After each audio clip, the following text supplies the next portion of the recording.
Welcome to the Growth Enablement Madness podcast, and I'm Jim Ward, your host, CEO of BrainSell, the growth enablement company.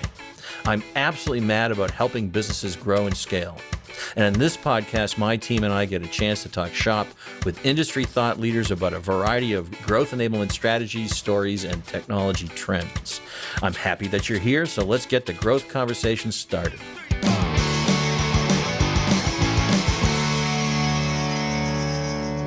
Welcome, everybody. This is Jim Ward. I'm CEO of BrainSell. We're a growth enablement company. And here's another podcast. Glad you're listening wherever you are. Remember, you can find this podcast wherever podcasts are found. I don't know where they're found. I think they're found in Apple and Google's and literally everywhere.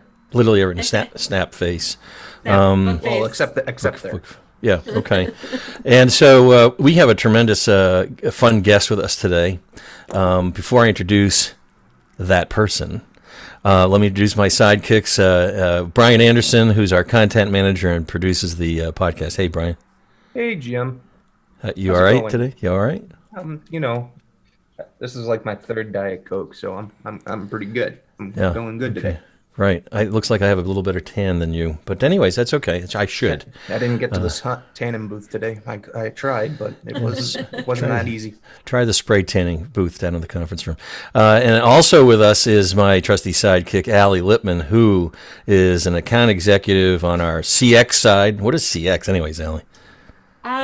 Oh man, I wish I had a funny answer, but I'm just going to give you the real answer, which is that it stands for customer experience. Right. And so software that you are involved with. And by the way, everybody out there in listening land, Allie has moved up from being a senior customer success manager to an account executive. So congratulations, Allie. Thanks, Jim. Congrats to you. Yeah, I'm having so much fun. But yeah, I really consider customer experience to be everything that touches your end customer. So whether that's your sales process, marketing process, customer service, et cetera, all of the different layering technologies that support those processes, that's all part of the customer experience. God, I'm glad you're with us because I would have no idea without you. Thank you. All right, so let me introduce our guest today. Our guest is CEO of SugarCRM. His name is Craig Charlton. Welcome, Craig. Thanks, Jim. Thanks for having me. Welcome, Craig. I know this is going to be a fun podcast because you're a fun guy.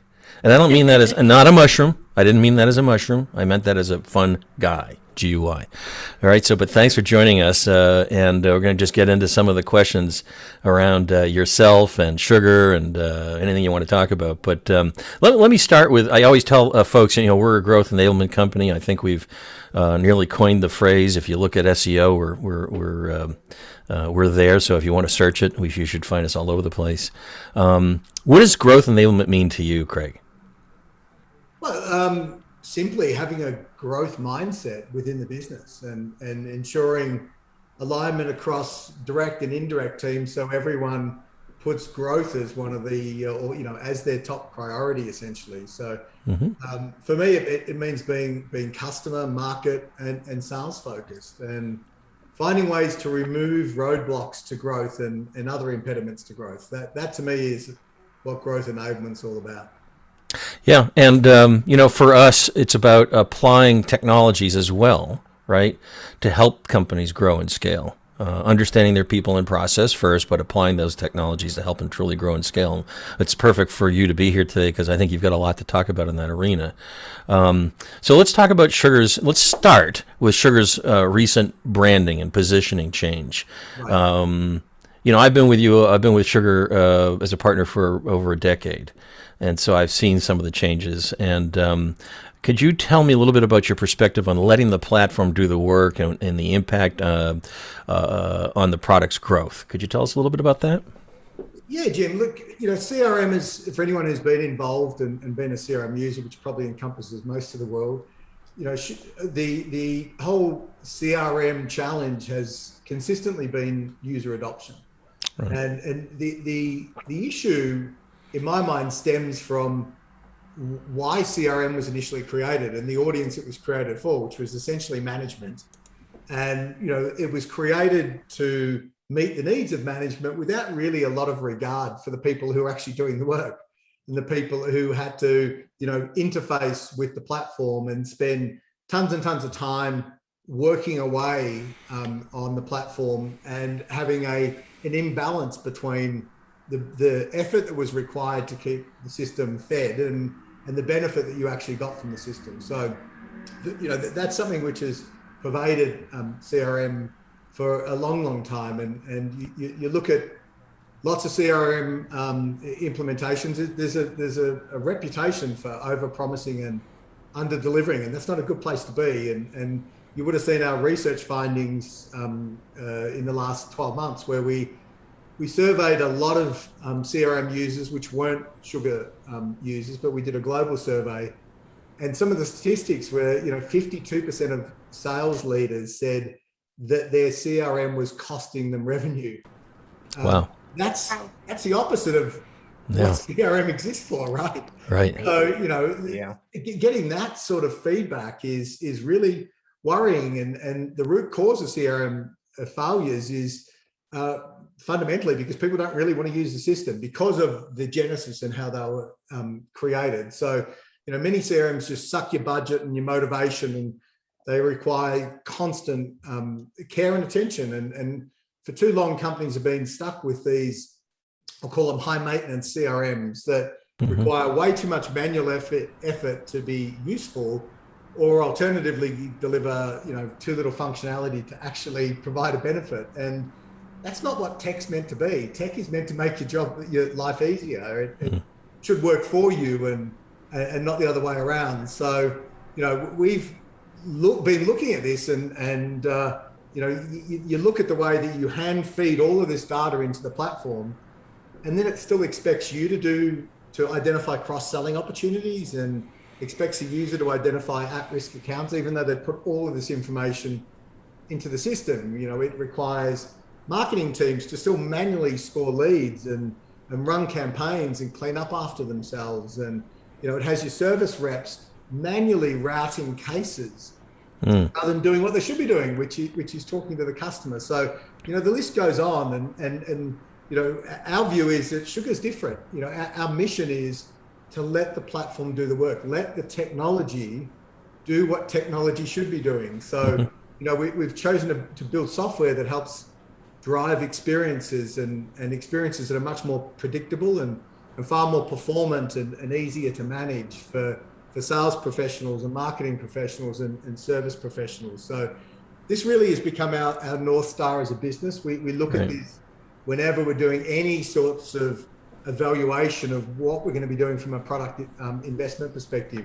We want the machines, obviously with AI and prediction capabilities, we want to be delivering actionable insights and guidance to help humans do what they do best, which is build relationships. So we're always looking for ways that we can increase productivity to rebalance that benefit versus effort, enhancing the UI and the UX and removing the number of clicks or taking clicks out of the way altogether. It's the whole concept of data entry as a last resort. And, the platform has to provide far more benefit than the effort required to feed it. And that's how tech's meant to be. And that's what let the platform do the work means for me.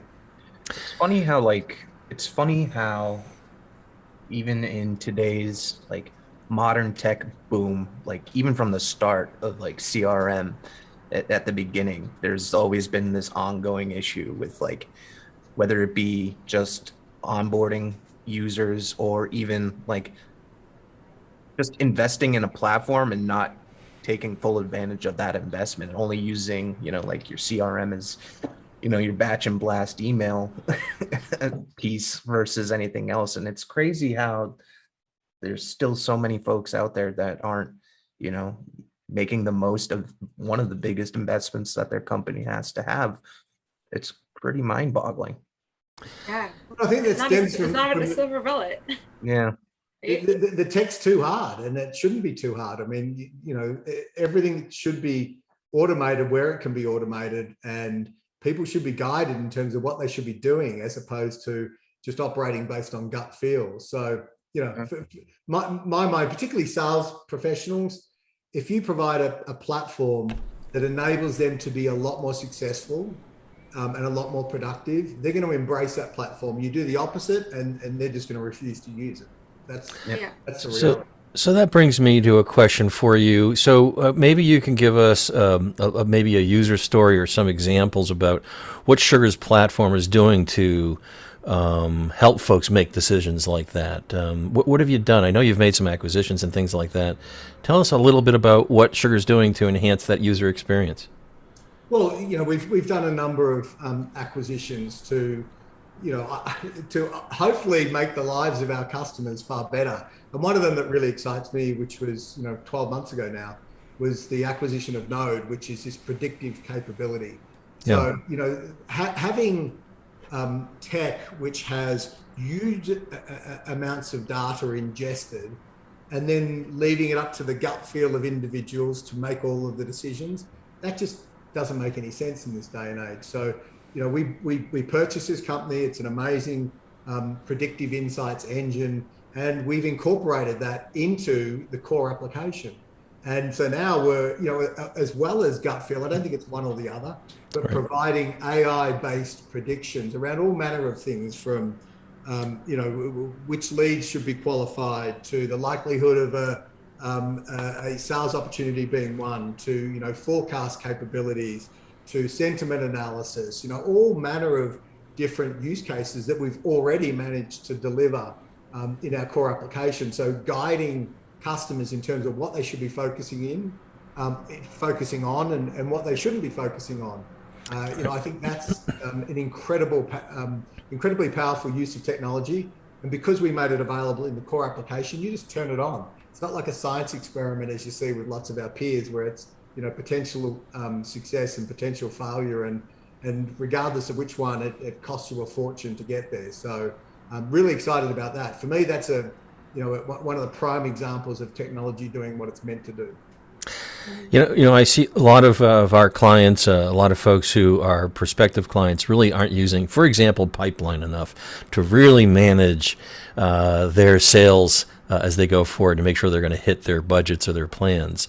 And one of the things I think we could talk about in Sugar is, don't you have the predictive that does tell a little bit about which deal is more likely to close than another?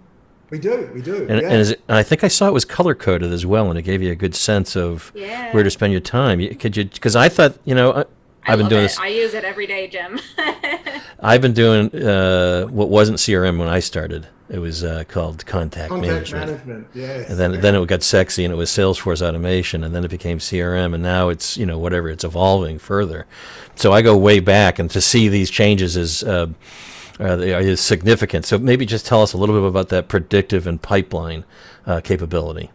Yeah. So as a salesperson, knowing what to really focus on is important, and also knowing what not to focus on. I mean, if we could wind back time and take out all of the opportunities which really had a low percentage chance of success, so that we could put more effort into those that had a higher percentage chance of success, we would all do that, because we would be far more successful individuals and obviously collectively as companies. So we've got an engine which is working behind the scenes, constantly learning as well. So it's constantly getting better, and right, it's looking at a treasure trove of internal and external data, and picking which of the different opportunities on a scale have the greatest potential to move from marketing qualified to sales qualified, and then from sales qualified to actually be won. And the whole lot of attributes around this there's a lot of very complex science, but having that crystal ball is in my mind incredibly valuable, both at an individual sales contributor level, but obviously also at a management, executive, and company level. Right. Yeah, very effective. And of course, you also have the platform. You moved to a platform concept. Can you just talk to that a bit? What is the platform? So the platform is binding marketing, sales, and service professionals together on essentially one platform. So right, it enables us to do all sorts of things in terms of breaking the barriers down between functions. So if you think 10 or 15 years ago, marketing and sales were quite discrete functions, and I saw quite often a lot of finger pointing between the organizations. Mm-hmm. Breaking down those barriers, having a seamless, frictionless customer experience from end to end, is absolutely paramount. And you can't do that if I've got a separate cloud for this and a separate cloud for that and a separate cloud for this. You've got these lines of demarcation and friction on handoffs between different parts of the organization. Our belief is that the customer journey should be absolutely seamless from that pointy end of the business through to the care and loving of the customer at the once they've signed up. So in doing that, in having this one single platform enables us to be constantly looking at what are the roadblocks, where's the busy work, what are the things that we can eliminate as a business, and break down those barriers. Of course, each of those functional areas, I did it again, areas. It's that's the one thing about the Australian accent and the Boston accent. Either we don't say our R's or we do say them where they don't go. Do you agree with that? I'm not going to get into a discussion around water versus water. Water I'm not going to have that discussion. Which one is right? But which one is right, though? All right. All right. Let's move on then. You too. I'm working on my Australian accent. Later on, ask me for what my other what do you call it when you copy somebody else's voice? Impressions? Impressions. There you go. Okay. Yeah, that's a sales technique, by the way. Get the other person to say it. So that platform, is it the most important part of each functional area is to be able to get the data, because that can be driving predictive concepts for a company to make decisions against. Is your data platform a common data platform? Does it allow for that kind of data from each of those functional areas? It does. And one of the other bits of research that when we did the global survey of sales professionals, one of the other areas that came up was the number that believe there is a lack of visibility across the silos in the business. And that's, very disempowering as a business. What we actually have is we have an underlying CXP, which collects data across all of the different functions within the business. And we use that to drive a whole lot of things. We use that to actually drive our AI engine as well. So it's a time-based, data platform that has every single interaction that you've ever experienced. And so, the ability to rewind and wind forward a customer experience, regardless of which touch point it was, whether it was marketing, sales, or service, or voice of the customer, or any of those other elements. So it's really breaking down the barriers, Jim. So you're saying that I can actually take a sliver of time from last year compared to a sliver of time this year? Of course. Is that, yeah? Okay. Well, not everybody does that. That's unique. So I was talking to a PE firm, and we were showing them just our velocity view of the funnel.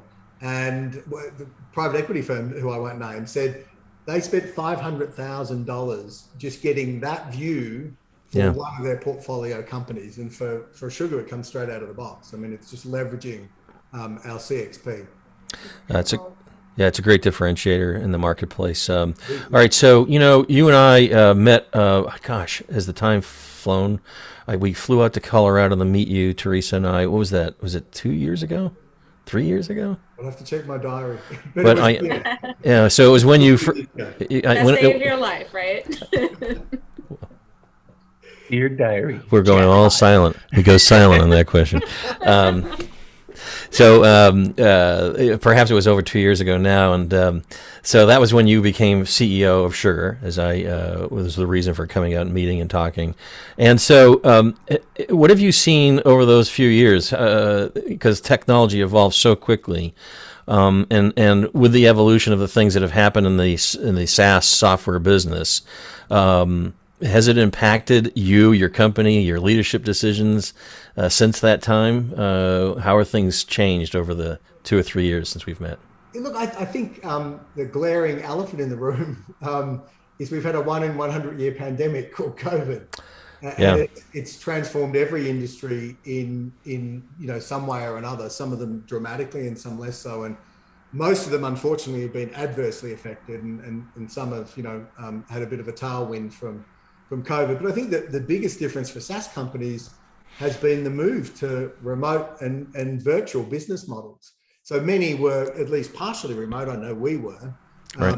But moving to 100% remote business model. It's in some ways it's a bit of a leveler, right? Because it doesn't matter how big or small you are, you're all interacting with the customer on the same basis now, which is, predominantly virtual. So it's a bit more of a level playing field. It's really changed particularly the sales dynamic significantly. As salespeople haven't been able to actually interact with prospects face to face, and so it's a lot more difficult actively listening when you're on a Zoom call. It's very difficult to pick up on emotions and body language. So Right. I think that's really transformed the sales interaction. I think on the service side, things have moved far more to like a self-service type model, and there's been dramatic change in the marketing function as well. But for me, in terms of the CEO role, it was getting hit by COVID. One of the first times, I mean, it's happened a few times, where we really did some serious war room planning, and Right.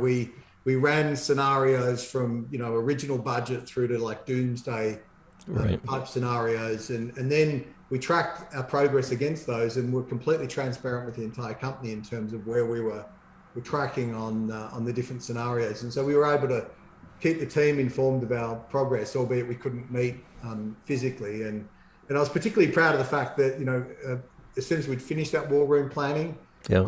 I made a commitment to the entire team that none of those models, even the doomsday model, predicated a COVID-related workforce reduction.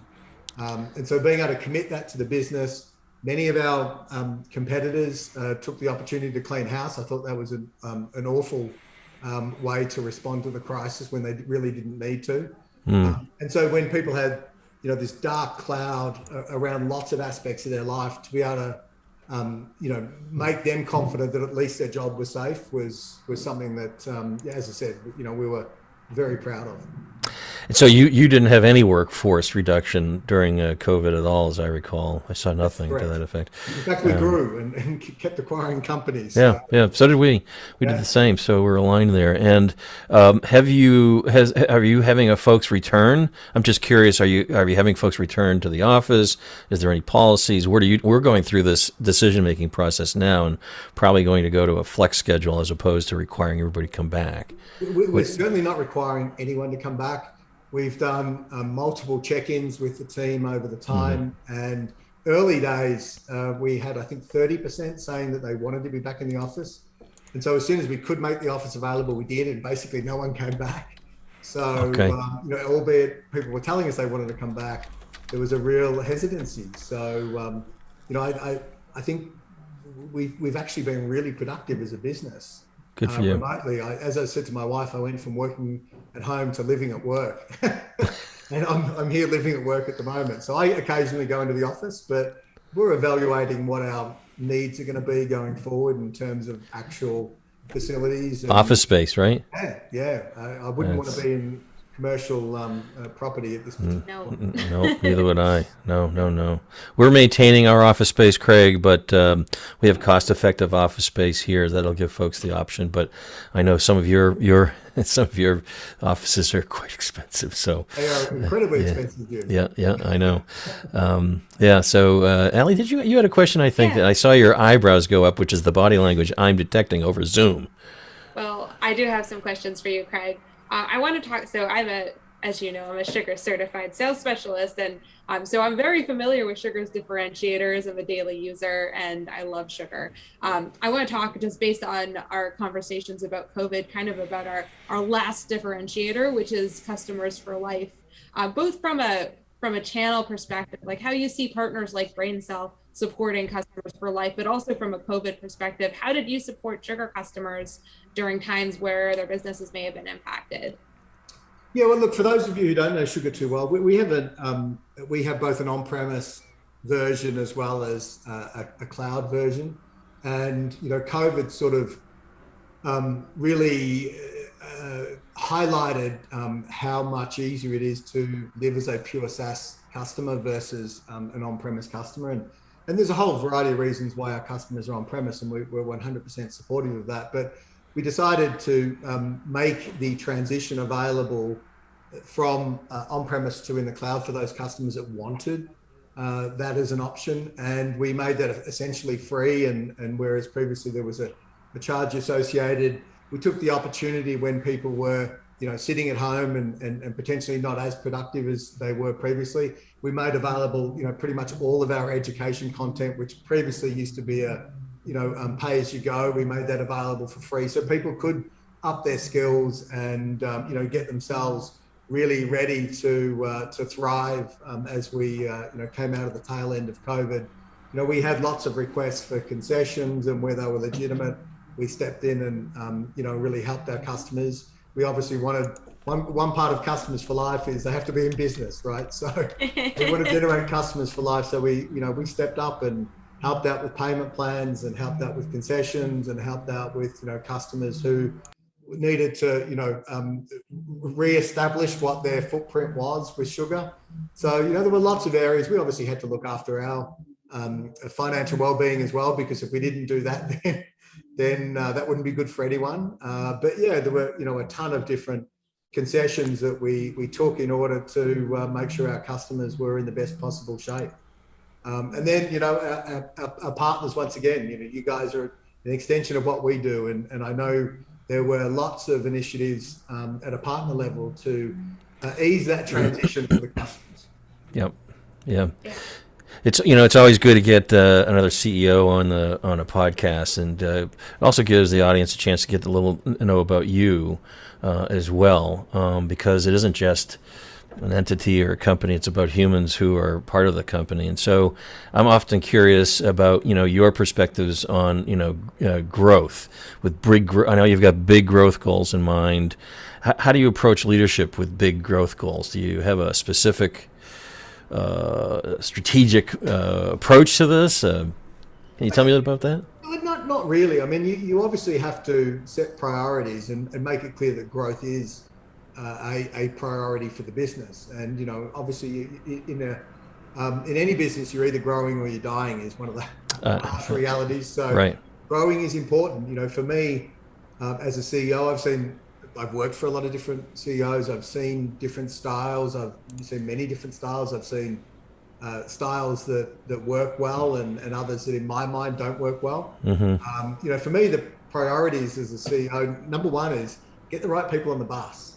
Yep. Even before you figure out where the bus is going, you've got to have the right team. And, and that means, sometimes taking out cultural terrorists within the business who undermine the business at every opportunity.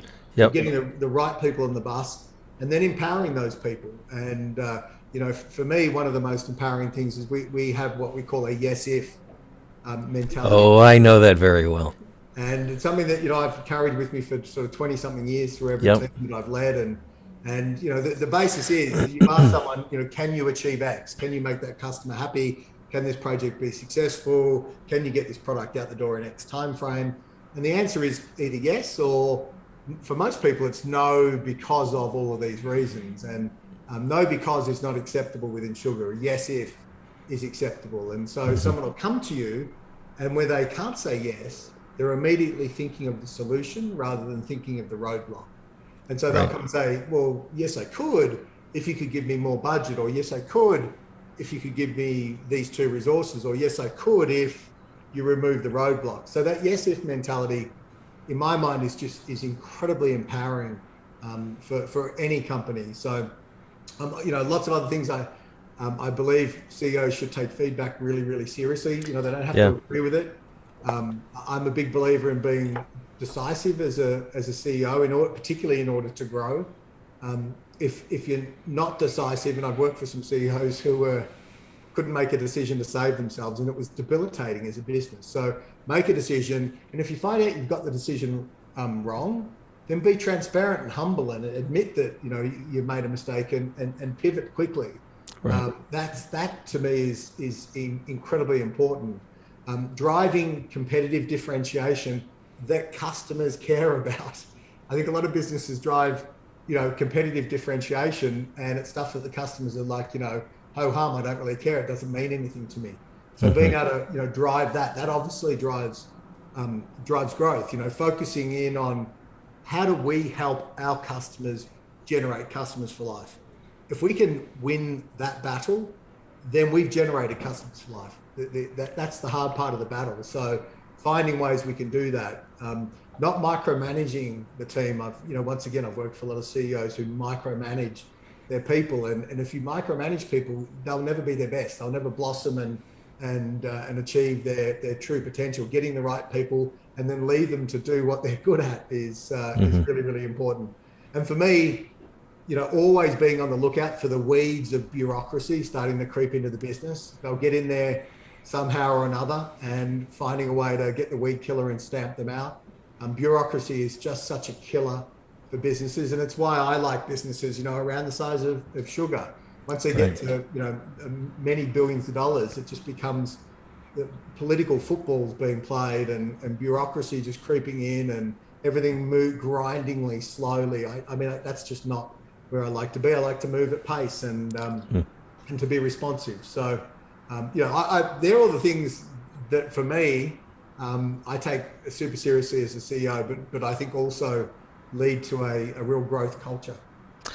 I think that's fantastic, and I agree with it. In fact, the first time we met, you told me about the yes if. Did I? Yes, you did, and I brought it back here. So we have the same phrase used all the time, yes if. So if anybody on this podcast is taking any away from everything you've just said, that is a core, yes if. And that way you're thinking about how to solve the problem. Yeah, every person that walks into your office already has at least one solution in mind because they've been forced to say yes if. And the yes if answer might be completely untenable. And so therefore the answer is still we're not going to do it. Right. Having them think of the solution or think of multiple solutions, it's just empowering. Yeah. A lot of that resonates with Jim, one of the way that you phrased it when you talk about this with a lot of new hires, especially when I joined, was like the whole concept of getting the people in the right seats. Right. And also treating your part of your job as like your own business, like you're an entrepreneur. So entrepreneurship. Yeah, those are part of our core values, Brian, and Craig, Allie, and Brian can tell you about that. But we do onboarding, things like that, and our core value structure is everybody's an entrepreneur. I'll take the financial risk as the entrepreneur, but I want you to treat your role as if it's your business. So treat it literally as if it's your business, which requires no micromanaging, right? If you have to be micromanaged, then you're not in business. You'll be out of business. So, and then the other part of that is, and we follow EOS, or Entrepreneurial Operating System. So right bodies, right seats. Oftentimes people hire, I think, and they set the person up for failure because they put a wrong body in the right seat. And there might be a right seat for them somewhere else, but they were set up for failure. I want to ask you, and this is really selfish for me because you have a lot of experience with acquisitions. And although we've done a series of acquisitions that are smaller, I am really right now faced with a fairly large one. So this is very interesting to me. What makes a company a good target for you? And what should companies be looking for to get acquired by thinking about that or whatever it is you would suggest? Yeah, look, I've probably been involved in, 40 acquisitions over my career, both buying companies and also being bought. So, on both sides of things. Yeah. So, different buyers look for different characteristics and in an IP related business, I think there are some standout items and, getting purchased by PE versus a strategic, versus PE backed strategics. I mean, they all look for different things, but I can tell you, if we're looking at a business, number one is customer retention rates. So, if we look at a business and on face value, it has some attractive technology, et cetera, and then we look deeper and find that, they're retaining 70 or 80% of their customers, we're out of that door as quickly as you can imagine, right? Gross margin is important and operating leverage. So, can I continue growing that gross margin linearly, effectively, which delivers, a lot more profitability as I scale up revenue. So that's a really important thing. Percentage of recurring revenue, particularly in a SaaS type business. If you've got 90% recurring revenue, it's a far more attractive value proposition than 10% recurring revenue. So as a business like yours, Jim, finding a way to turn your revenues into recurring revenues is super important. Lots of other elements like average lifespan of the contract. If your customers are all on a month to month and can cancel at any time, that's less attractive than if you've got an average of 3 years in terms of, contract life cycle. So all of those things, obviously, growth percentage, EBITDA percentage, ideally, we use the rule of 40. So your growth percentage plus your EBITDA percentage should be north of 40. Right. And businesses that are north of 40 are incredibly valuable, far more valuable than those that are less than 40. So that's if you're, looking to sell a business, and you're in control of that. They're the attributes that we typically look for as the most important. Lots of other due diligence, but they're the most important items. So, yeah, for the audience, the rule of 40 I find very interesting, because just for the audience who doesn't understand that, let's say, for example, you're growing at 10% in revenue per year, your net profit or EBITDA needs to grow at 30 to hit the 40. Is that right? It needs to be a 30% EBITDA. So if EBITDA. So if you're $100 million revenue, you should be making $30 million in terms of EBITDA. And equally, if you're growing at 50% per annum, Yep. you're losing money, right? Because growth is such an important, facet or factor in terms of valuation of a business.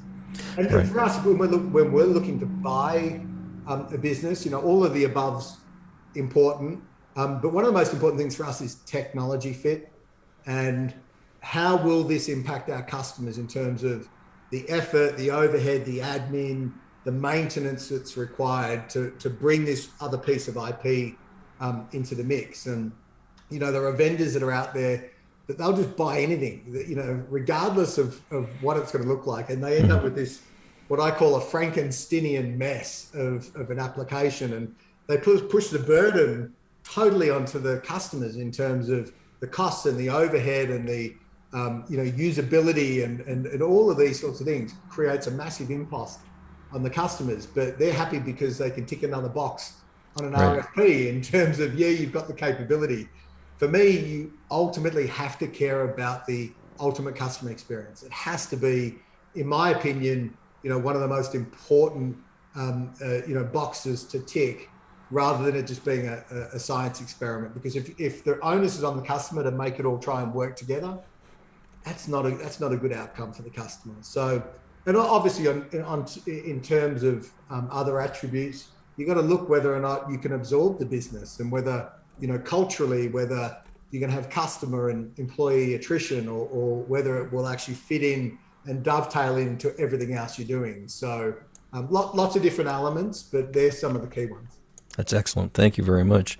Let's move to one other question before we head off to our techtainment section, where we surprise the guests with questions they have no idea they're going to be asked. I'm very concerned, Jim. It's a big concern, and it should be. You should be fearing and feeling horrible at this point. But I assure you, those who get through it are much better off for that period of time. I have no idea what I just said, but we will move on. The channel sales model. It's been around a long time. What are your thoughts on channel sales in the modern business? Is it a dying part of business? Is it underutilized? Is it good for growth strategy? What are your thoughts? Well, of course it's dying, Jim. No, I'm joking. Well, I'm a channel guy. I've always been a channel. So for those of you who don't know my background, more than half of my life was spent in Jim's role before I came across to what some in the channel would call the dark side, coming across to the vendor. So I'm very much a channel guy. And I know as a vendor, one of our biggest challenges to scaling revenue is people. And scaling a direct business can be very, very expensive.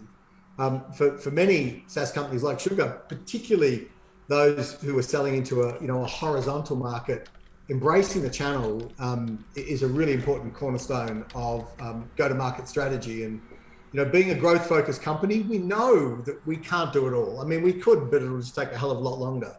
So we extend our reach via our partner community, and continually extending our skills and expertise via these partners. They do a wonderful job of typically do a wonderful job of implementing and they do a wonderful job of maintaining that and that customer relationship for the longer term. It tends to be really, really personal. And then on top of that, you get a lot of channel partners with a level of vertical expertise that we don't have. So if we're a horizontal player, we play well in a whole range of different verticals.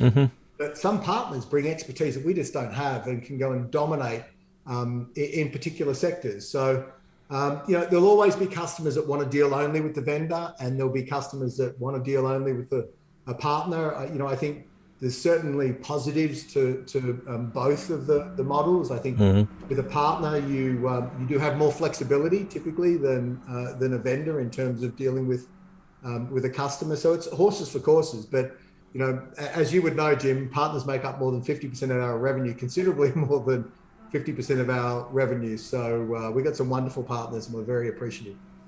Yeah, that's great. Then it is a part of growth for you. Then that's great. Well, I do remember when you did move over to the dark side, your voice changed and people started calling you Mr. Vader. Was that first name Darth? I don't know. Luke. I'm your father. I'm your father. Oh my gosh. I'm sorry. It's just take the mic away from you, Jim. I love my mic. Don't do that. Oh, now we're an ASMR channel. This is great. Yeah. All right. You know what we need to do? We need to go to our techtainment time because I know we're running out of time. And I'm going to start with my question, if you guys don't mind. I know, but then we can, whatever. How dare you? All right. So, Craig, my question to you is, if you could go back in time, what one thing would you tell your teenage self? Time's up, Craig. You've not won the prize today. You know what I would? Well, there's a number of things. But, my wife asked us the other day, and I said Mary, and I said her name. Her name's Mary. Her name's not Mary. Oh. But for me, from a professional perspective, and this is obviously about businesses and growth, get involved with private equity a lot earlier than what I did. So, I've worked for a partnership, a private company. Whoa. As a teenager, you would have told yourself that? Yes, yeah. Oh, okay. It's been like, I got involved with private equity 10 years ago now, and it's been absolutely transformative. I love the business model. You can do so much more because you haven't got these external people that are breathing down your neck all the time and flip-flopping on strategy, which I see with a lot of public companies. Oh. So okay. For me, we're in charge of our own destiny. Customers for life is absolutely critical, and we can do things that back up that ethos that we wouldn't potentially be able to do in a public company. I did not expect that answer. So are you saying I should get involved with private equity now? Well, Jim, you've got a very successful business, so you don't have to worry about it. Maybe you sell to private equity at some point. When you Perhaps, yes. All right, who's going next on my team? I want to. All right, Allie, you Sorry, go. Brian. Fine. Craig, would you rather explore space or the ocean? I'm a bit scared of heights. So probably the ocean. I tried to get over my fear of heights. I've had 14 solo parachute jumps and 3 bungee jumps. Every time it got worse, but I was determined not to lose. Yeah. And now as I get older, I'm getting even worse. So the whole space thing, albeit as a kid I wanted to be an astronaut, probably I'd have to say the ocean. Particularly with the Australian Reef and the Great Barrier Reef, right? Yes. Being from Australia. Great Barrier Reef is gorgeous, and I'm a certified diver, so that was my question. I get to go there. I love it. Have you gone diving in the U.S. at all while you're here in the U.S.? I'm in Colorado. We don't tend to have a lot of ocean. Oh, not a lot of ocean there. Yeah, right. Not yet, but maybe with global warming, it's you did find water. Well, there'd be a problem. Yeah. I can. The coast. We can take you out off of the East Coast here. It's a little bit cold, but you'll like it. Yeah, I could wear a dry suit, I'm sure. Yeah, Brian, you're up. Great. So, Craig, have you ever been told that you look like somebody famous? And if so, who was it? Well, there was a famous footballer in Australia that none of you guys would know. He was a very unattractive guy, so I was very upset when I got told that.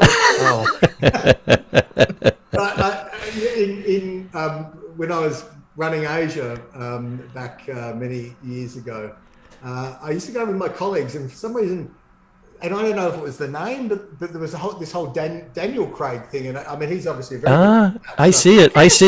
Yeah. Somewhere between, this very good-looking chap and the guy who I'm not going to name, but who was very unfortunate looking. So yeah, so I had a follow-up question in case you didn't have anybody ever do that to you, but I'm assuming that Daniel Craig would be the person you would want to have play yourself if they ever did a big Hollywood blockbuster movie on your life. Yeah, well, not that that is ever going to happen, but he's a very good-looking rooster. So Yeah, he is. Yeah.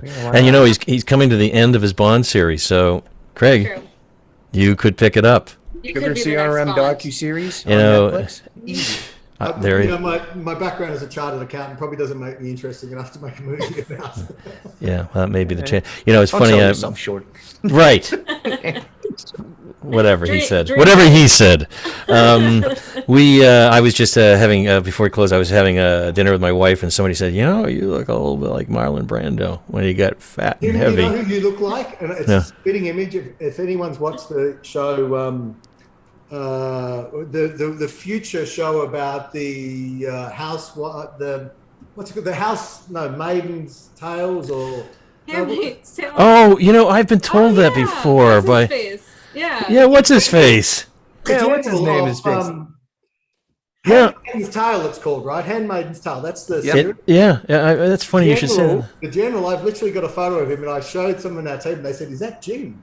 Oh, is Oh that my right? God. You are the doppelganger for this guy." Well, we'll have to get that picture and put it up on the Growth Enablement Madness picture stuff for And you. my- For this episode, Brian, make a note. Oh yeah, I'll make sure that that's in the show notes. I'll send you a Everybody picture of him, sees a Jim, picture of this but guy. he is Bradley Whitford. Exactly the same beard, Oh. moustache, hairline, everything, face. Yeah. Oh, Doppelganger. You'll have to I show me, totally Ellie. see it. Bradley Whitford. Yeah. Bradley Whitford. I don't know. Is I it? should do a Ellie? quick Google. Yeah, that's who it is. But do you see it? Do you agree? I 100% agree. We just have to get Jim some big glasses. Oh, well, I have something here somewhere.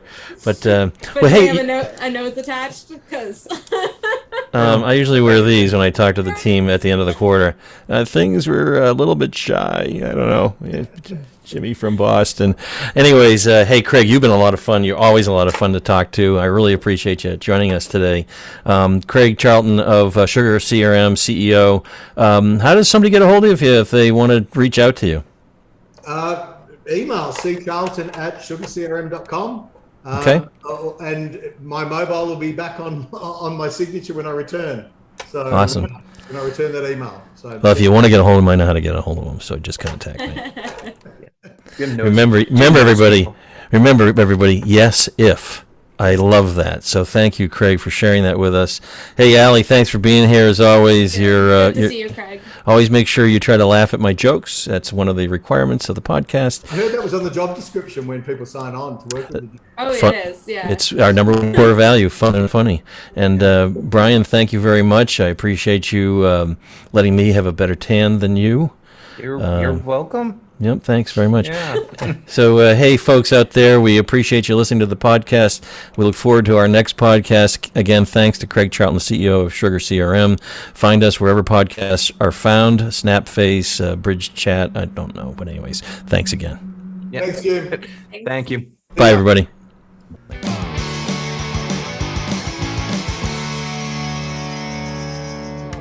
Thank you for listening to this episode of Growth Enablement Madness Podcast. I also want to thank Divinio Podcast for this episode's production and distribution. Finally, thank you to Sam Ward for our musical introduction and outro. Be sure to check out all of our episodes wherever you listen to your podcasts, including Spotify, Apple Podcasts, Google Podcasts, and more. New episodes are available monthly and cover all important topics for growing and scaling your business. Until next time, this is Jim Ward signing off. Let's grow.